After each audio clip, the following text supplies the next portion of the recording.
mucho mejor del esperado. Lo analizamos en unos minutos. Primero, pendientes de esa reunión preministerial, de la cita de los ministros de defensa de la OTAN. Escuchamos al secretario general Jens Stoltenberg. If this will be a turning point of the war. But we see that the Ukrainians are making advances and liberating more land. We know that the more gains Ukraine makes, the stronger their hand will be at the negotiating table. The more gains Ukraine makes, the more likely it will be that President Putin realizes he cannot win on the battlefield, but has to negotiate a just peace. The progress we see is a testament to the courage and commitment of the Ukrainian forces. It also demonstrates that the support provided by NATO allies is making a real difference on the battlefield as we speak. We will start our ministerial with a meeting of the NATO-Ukraine Commission, which will be preceded by the Ukraine Defence Contact Group led by the United States. Together with Defence Minister Resnikov, we will address developments on the ground and how to sustain our support. We will discuss a multi-year package of support with substantial funding to ensure Ukraine can defend itself for the longer term, to transition from Soviet era to NATO standards and achieve full interoperability with NATO, and to reform and rebuild its security and defense sector. We must ensure that when this war ends, there are credible arrangements in place for Ukraine's security, so that history does not repeat itself, and so that Russia cannot rest, rearm and relaunch a fresh attack. At the Vilnius summit, we will send a strong message of support and solidarity with Ukraine, and make clear that Ukraine's future is in NATO.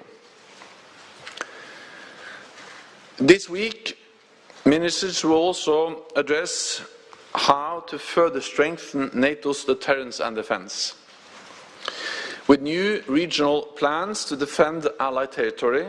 Previa del noruego del secretario general de la Alianza Atlántica, Jens Stoltenberg, a esa cita con los ministros de defensa del bloque, incluidos los ministros de defensa de Alemania, Francia, Reino Unido o Estados Unidos, con una decisión clara. Uno de los mensajes que deja sobre la mesa es el que han repetido de manera insistente durante los últimos tiempos. El futuro de Ucrania está dentro de la OTAN y esto será tema de discusión que llevemos a la mesa en julio, en la cumbre del 12 en Vilna, en territorio de Lituania. En cualquier caso, considera Stoltenberg que en este momento de contraofensiva sobre el terreno bélico, también cuando ha colapsado en estos últimos días la presa de Kayovka, Ucrania está demostrando hacer avances sobre el terreno, está demostrando que avanza en las tropas sobre el terreno y esto, según Stoltenberg, sigue siendo positivo en el marco de la ofensiva contra ucraniana. Sobre el terreno van bien, demuestra que la ayuda, dice, de los aliados OTAN está funcionando para el gobierno de Kiev y habla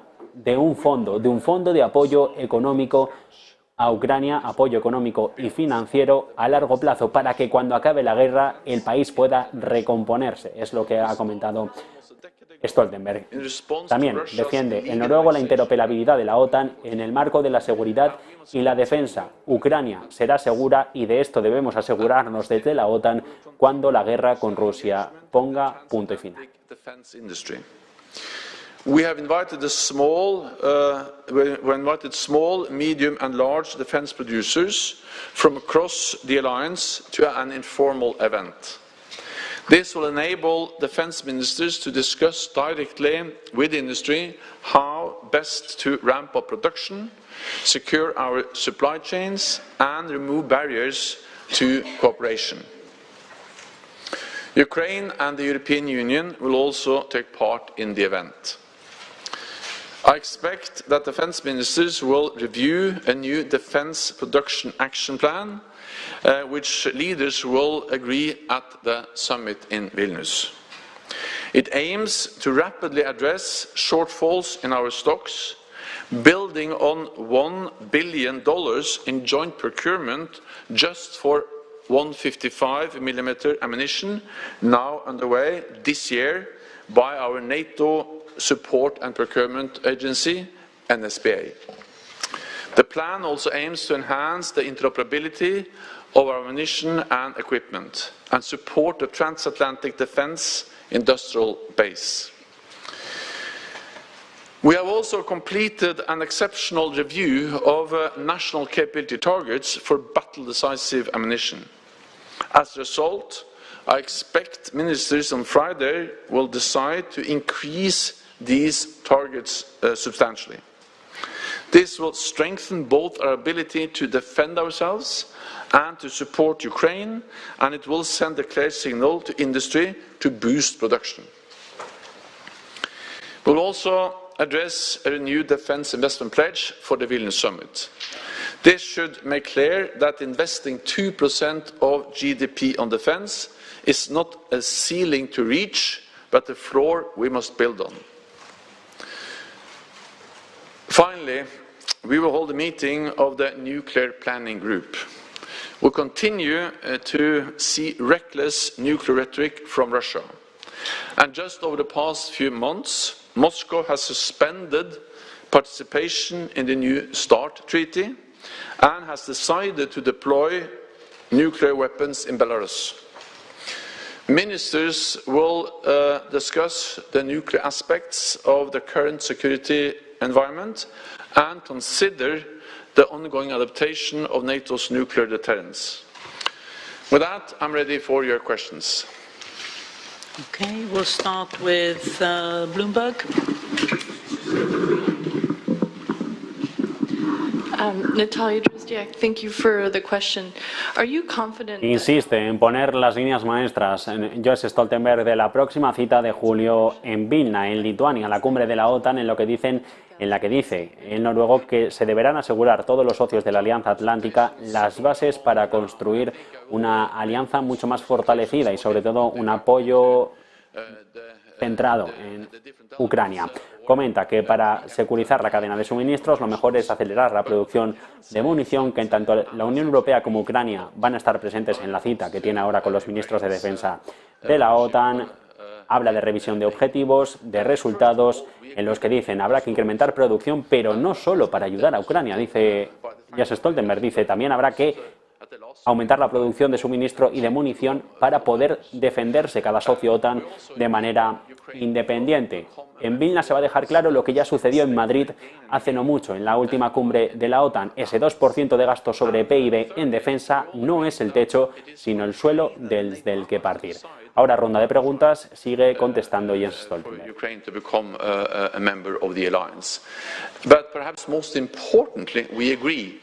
That the most urgent task now is to ensure that Ukraine prevails as a sovereign independent nation. Because unless Ukraine prevails and can continue as a democratic state in Europe, there is no membership issue to be discussed at all. And then I also expect that allies will agree a multi-year program where we help to move Ukraine to transition from Soviet standards, equipment, procedures, doctrines, to NATO standards and become fully interoperable with NATO. And by doing that, of course, we are bringing Ukraine closer to NATO. So consultations are ongoing. I'm confident that we'll find a good solution at the summit, and the starting point is actually that allies agree on a lot when it comes to membership. Ukraine Forum.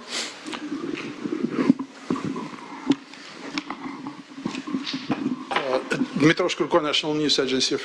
preguntaban a Stoltenberg qué va a pasar con esa membresía de Ucrania que se prometió en su día y de la cual todavía mantienen parte de ese compromiso. Y Stoltenberg, básicamente a través de evasivas, no ha contestado a la pregunta. Ha dicho que la membresía de Ucrania es un dato, es un asunto que hay que discutir, no ha dicho cómo, no ha dicho cuáles son las posiciones de cada uno de los países de la Alianza Atlántica y más que todo esto ha dicho que hay que poner el foco más allá, en esa ayuda y en ese incremento de producción de munición por parte de los países socios. Las conversaciones se mantienen y dicen, los socios están de acuerdo en muchas cosas sobre la membresía de Ucrania.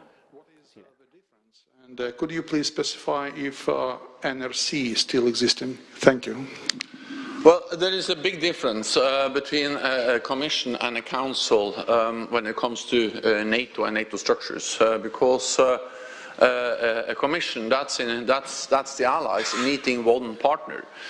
So in the NATO-Ukraine Commission, meet 31 allies with Ukraine. We don't make decisions, we don't have structures, it's a platform to consult with a partner.